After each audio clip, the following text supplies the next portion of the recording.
Sorria, você está sendo filmado. Eu estou aqui com o Messias da literatura goiana, Brasil Góes Felício, autor de Meus Gemidos de Jó. Jó, o clássico Hotel Hotel do do Tempo. Tempo, Elas Não Beijam Molhado, Capa de Ida Schmaltz. Ida Schmaltz, o mito,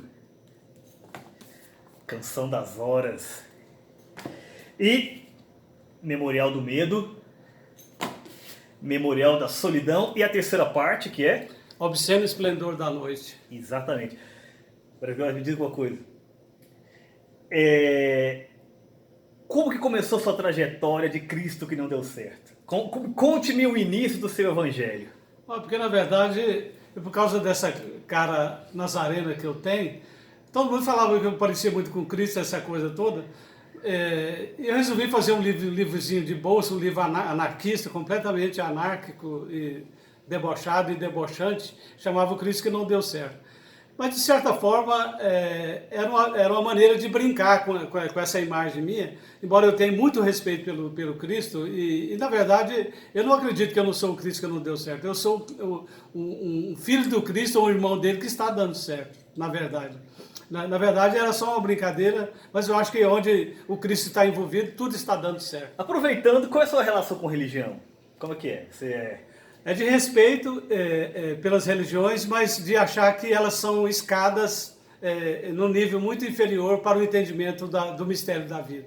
Eu estou procurando, utilizando inclusive as religiões como escada, atingir a dimensões maiores e mais reveladoras do mistério do todo. Porque, na verdade, a religião ela tem o significado de religar, de unir as pessoas a uma crença. Mas eu acho que a questão da divindade do todo não é questão de crença, é questão de ser ou de não ser.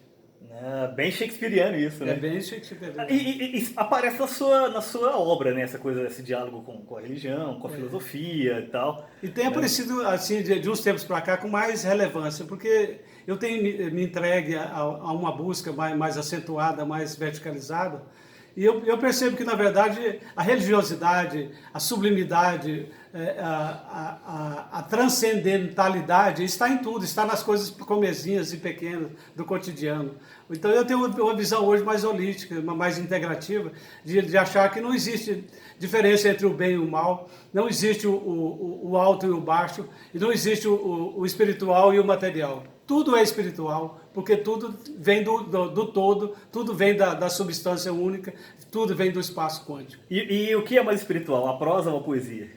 Eu acho que a poesia é mais espiritual, sem dúvida, porque pela poesia você atinge uma densidade, uma verticalidade cósmica que é muito difícil de conseguir com a prosa. Tanto assim que os grandes místicos não foram grandes prosadores, foram grandes poetas. E grandes mestres orais também. A exemplo de William Blake. Ah, sim, ótimo exemplo, ótimo exemplo.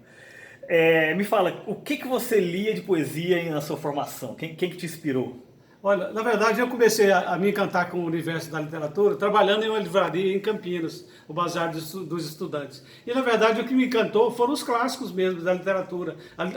Foi Cassimiro de Abreu, foi Castro Alves, foi depois mais modernamente Vinícius de Moraes e a partir daí Cecília Meirelles, os escritores mais modernos. Mas na verdade eu comecei a ler aquilo que existia na livraria Bazar dos Estudantes. Na minha casa não tinha livros, era uma casa de pessoas muito pobres. E para mim, eu acho que foi um acaso ou talvez uma providência do alto, talvez, de me fazer ir trabalhar numa livraria, porque sem esse convívio com os livros, é diário e meio que forçado, eu não teria condição de ter acesso à literatura universal como eu tive.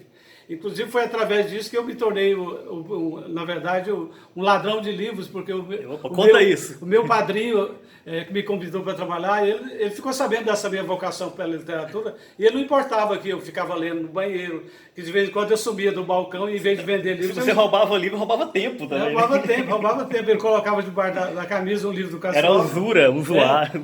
E ele fingia que não via, porque ele sabia que estava nascendo ali um escritor. E quem era? Era o meu padrinho, Romário, que era o dono do Bazar do Estudante de Campinas. Ah, Romário é hoje, aquela coisa, né? Se Deus é 10, Romário é 11, né? Romário é 11. Ele fica muito gratificado pelo fato de ter sido na livraria dele que eu tive contato com a grande literatura brasileira e universal. E começou a escrever lá também ou não? Lá mesmo eu escrevia. Inclusive apareceu lá um dia o Kleber Adorno, que liderava o grupo de escritores novos, o Novo Gen, o novo grupo de escritores novos, e me convidou. Alguém falou, aqui tem um doido aqui, um cara que fica escrevendo nos corredores aí, até no banheiro, fica lendo escondido. Aí falou, chama eu, quem que é ele? Me apresentou. E uma semana depois eu pedi demissão da livraria e fui seguir o Kleber Adorno e o novo grupo de escritores novos. Você foi seguir, mas você é o Cristo, ele tinha que seguir você, né? Não, mas eu virei um seguidor da literatura, na verdade. Né? Não, porque o Kleber foi João Batista nessa Foi, cara. O Kleber tinha 15 anos e eu tinha 17. Conta essa história aí do Novo Gen. Como foi Novo isso? Gen foi um grupo... Qual é a relação assim, real, porque isso na verdade é pouco falado, né? A relação real do Gen com o Novo Gen. A relação do Novo Gen com o Gen veio da amizade e da admiração que a gente tinha pelo Miguel Jorge, pela Helena Godoy, pela Ieda Schmaltz, pelo Geraldo Coelho Vaz, os membros do Gen. Eles foram nossos inspiradores. Como a gente tinha esse grupo de escritores que nasceu lá no Colégio Bandeirante, em Campinas, com a participação do Antônio Gomes de Oliveira, do Kleber Adorno, que era o presidente do grupo, eles tinham uma amizade com o Miguel Jorge, e o Miguel Jorge virou o padrinho do Novo Gen. Então o Novo Gen seguiu as pegadas do Gen, inclusive as pegadas da modernidade, porque a gente fazia uma poesia que à época era considerada avançada, a poesia praxis. Uma poesia vinda de São Paulo, o cultivador principal era o Mário Chamy. E a gente, através do Novo Gen, seguia as pegadas de modernidade do Gen. Que tinha desdobramentos, inclusive das artes plásticas. Sem né? dúvida. A Yoko Ono era desse movimento. Exato. Né? Não, e aqui em Goiás também as artes plásticas se inspiraram muito. O Novo Gen, ele não se segmentou apenas na literatura, ele também se estendeu às artes plásticas. Tinham escritores, a exemplo de Helena Godoy e de Carlos Fernando Magalhães, que eram poetas e escritores, mas que eram também artistas plásticos. A exemplo de Ieda Schmaltz, né, e do próprio Miguel Jorge, que virou um dos grandes críticos de arte de Goiás. E como que você fez essa passagem para autor publicado? Como que era? Você escrevia ali no balcão e entrou no Gen, no Novo Gen, e como foi isso? A gente começou publicando nos suplementos culturais que existiam do Popular e um pouco antes do Popular, do suplemento da Folha de Goiás. Mas crônica ou poesia? Não, também? poesia, porque a gente começamos com a poesia. A prosa veio muito depois. Então essa foi a publicação em jornais e depois, no meu caso, a oportunidade de publicar em livro veio através do Domiciano de Faria, que era diretor do Instituto Goiano do Livro e que era também editor-chefe do jornal O Popular. E o Domiciano de Faria, um grande incentivador das letras em Goiás, do movimento editorial, me convidou para participar de uma coleção que ele estava lançando. E eu lancei o meu primeiro livro, Sermões do Ateu. A partir daí foi uma carreira, um livro atrás do outro e nunca mais parei, nunca mais vendi livros dos outros, passei a vender só os meus livros. E muito premiado também, você ganhou todos os prêmios importantes. Os prêmios aqui de Goiás eu ganhei todos. Mas eu acho que isso não é importante, tem gente que não é premiado e é bom também. Né? Agora foi importante ser premiado porque isso confere um certo status, um certo prestígio e dá também uma certa afirmação de que você está no caminho certo, né? Falar em caminho certo, o Hotel do Tempo, ele é muito falado, né? Muito comentado, né? Tem algumas opiniões que ele seria talvez um dos grandes livros de poesia feitos não só em Goiás, mas no Brasil, né? Sim. Qual a sua relação com esse livro? Como que ele apareceu? Olha, esse livro é fruto da angústia de um tempo. Na verdade, ele é um retrato de um tempo. Ele reflete o espírito da angústia de um tempo pós-ditadura militar, ou dentro do período militar no Brasil, em que existia um clima de instabilidade, um clima de medo, de insegurança, e que isso, de certo modo, se refletiu dentro do livro. Uma certa angústia existencial, não só do ponto de vista político, da militância política, que eu era, à época, militante das esquerdas. Hoje dizem que eu sou militante da direita, mas eu não sou militante de nada. Eu sou militante das minhas ideias. Mas na verdade, o livro, o espírito do livro não... Esse é o militante mais perigoso, né? É o mais perigoso, é o que tem suas ideias próprias. Agora, o Hotel do Tempo é um livro de cunho existencialista, na verdade. A angústia que está presente ali é a angústia do ser humano em face da vertigem das cidades, em face do perigo das cidades, em face da insegurança, da instabilidade. E é a temática que continua atual até hoje. O livro continua atual porque essa angústia, ela não só é a mesma, como ela se tornou mais complexa. Ela adquiriu novas facetas, novas modalidades.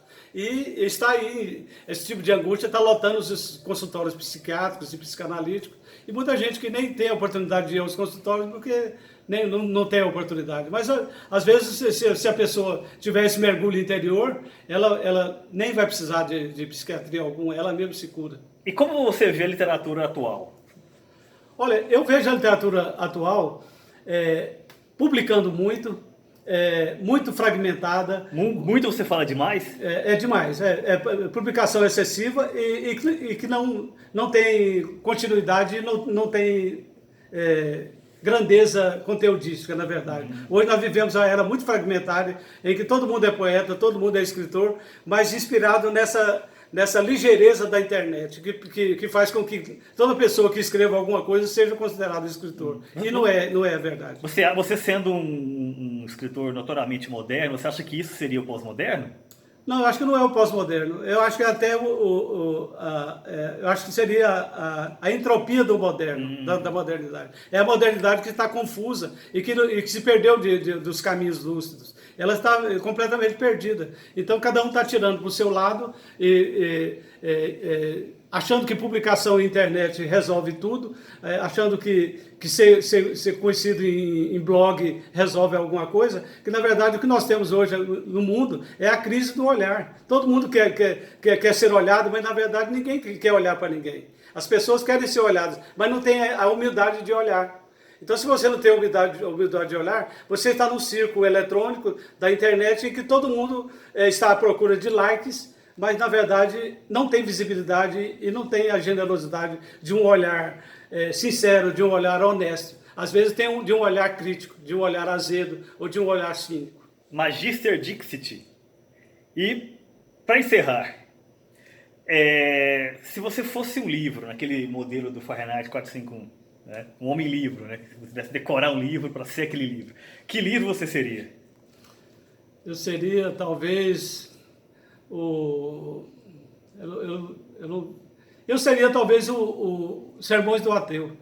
Aquele ateu que não acredita em nada, aquele primeiro livro que eu escrevi de um ateu que proferia sermões. É a grande contradição, é a grande ambiguidade. Eu creio que eu sou hoje um homem que carrega essa ambiguidade. Um homem que acende uma vela para Deus e outra vela para o diabo. É isso aí.